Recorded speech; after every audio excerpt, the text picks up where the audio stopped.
Welcome to another episode of UEN's PDTV. Today we are traveling to two of Utah's universities to speak with a professor and a librarian about their use of open educational resources, or OER, with their students. Brian Champagne is a professor in the Department of Journalism and Communications at Utah State University. And Diana Miser is a librarian and assistant professor at Weber State University. Both are using a tool called Pressbooks to develop open textbooks for their students.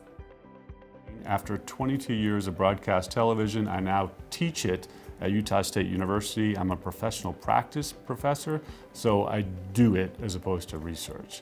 I teach a newscast class, that's pretty much the capstone, a multimedia boot camp, and writing for electronic media. I am the College of Engineering, Applied Science, and Technology librarian here at Weber State. And all the librarians in the library teach a general education course on how to do research. And as part of that, we've actually combined it with an English rhetoric course. So right now I co-teach a few sections of English 2015. Pressbooks is an online publishing platform, and it actually has made it so nice and easy to put OER in a location that is easily editable, is easy to pull resources from other institutions. We actually have faculty in our communications department that have taken multiple textbooks that are under different Creative Commons licenses, but the compatible licenses, and they've been able to pull them together into Pressbooks to create a textbook for their classes. I've loved the platform because it is something that we can share with multiple people. It's an online textbook that I can update as I wish. I just got an email one time asking if I were interested in that. At the time, I was pretty frustrated with the publisher who did the textbook that I was assigned when I got here. They had changed editions. They didn't even tell me. I wasn't getting much response from them. And so when I got that email, I was like, I bet I could do this. Yeah, you can include your own resources and not wait for them to make updates and things like that. What other benefits have you found to utilizing Pressbooks to create an open textbook as opposed to the paid textbooks that you were using before? I use a lot of video examples. I'm teaching writing to video, so they're great to have right there in the textbook. It's hard to describe, well, first the anchor talks, and then you'll see video. Here it is. I can just show that. What's great is I just log in and it's just easy. I just click edit, change what I need to change, embed what I need to change, save, I'm on my way. So there's clear benefits for you as the instructor, having the exact content you need when you need it. What are the benefits for your students? One, their material is the latest, updated material. And the most feedback I get is the price. They really like the price. And I've even had feedback that they think it's really concisely written. The book it replaced was like that. And I've pared down a bit. And a lot of it might be the picture is worth 1,000 words. I don't have to try to describe what this thing looks like on TV. I can just, here's what it looks like. Cool thing to do, yes. Is it like kind of when it has a tag, it shows the people talking at the end, or is that different? That's not part of the definition. One thing that I really love about OER is just the ability to really tailor the resources to the learning outcomes and ensure that students are meeting those learning outcomes. The worst thing is having a textbook like we have over on our board. What do you hate about purchasing textbooks? And it's the price, but then it's also purchasing a textbook that doesn't really get used in the class. And because we're able to have the textbook be an integral part of the class and the content is what's reflective of what we teach, that's so amazing, and I love that. So once your book was ready, you published it to the Pressbooks library and licensed it openly. So other people potentially are using your text as well.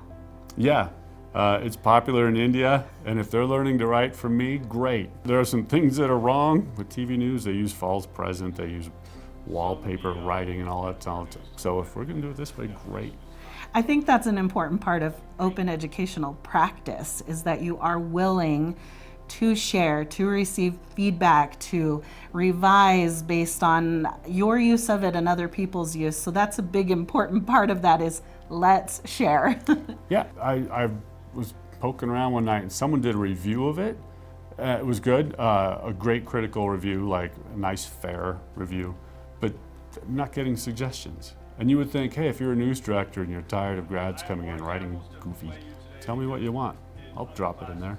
The sports chapter, also not my area of expertise.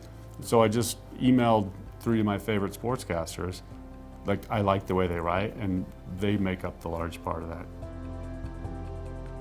In addition to your work here at the university, you are also the chair of the OER committee for the UALC. Yes.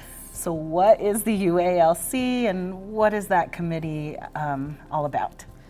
The UALC is the Utah Academic Library Consortium. It's basically a collective bargaining entity where we're able to come together and a lot of times purchase resources at a state level that are shared across institutions. There's different subcommittees as part of the consortium, and this year I am the chair of the OER, which is Open Educational Resources. And it's something that I got into pretty early on in my library career and something I'm very passionate about. We put together reports that we can present on a state level about the work we're doing, about the cost savings to the students, to advocate for more OER usage. We share what's happening at each university so we can get ideas from each other on how best to advocate for OER use at our different institutions. And currently we're working on building a repository so we can share all the amazing work that's being done across the state with regards to OER.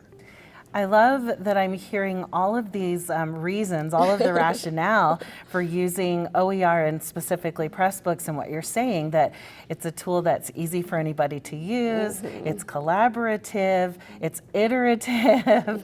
I also am seeing this better vision now of the work that your committee is doing, because we need creators, we need instructors to create openly licensed resources in order to create these kind of conglomerations of, text and resources for students. Oh, exactly. Yes.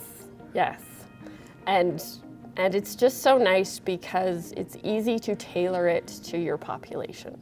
So because we have specific databases in our library that are not specific to other libraries. It just depends on what you choose to subscribe to. And we're able to tailor our textbook to the databases we use here at Weber State. So what would you say is the vision of your OER work, both with the UALC and here at Weber State? Our vision currently, it's to advocate for more OER use. What we're really looking at is high enrollment general education classes. These are the classes that, almost every student needs to take, and it's really important to help keep the costs down in those classes because those have the highest enrollment. Those can make the most impact. Those are also areas where there's more and more resources available each year from across the country, which is really nice. That's kind of our first goal that we have going, and then from there we'll expand it. Well, I'm excited about this opportunity to share with more people that vision, what Pressbooks is, what OER is, so that they too can assist you and join in this statewide effort to provide more resources for students and for teachers. Yes. Thank you.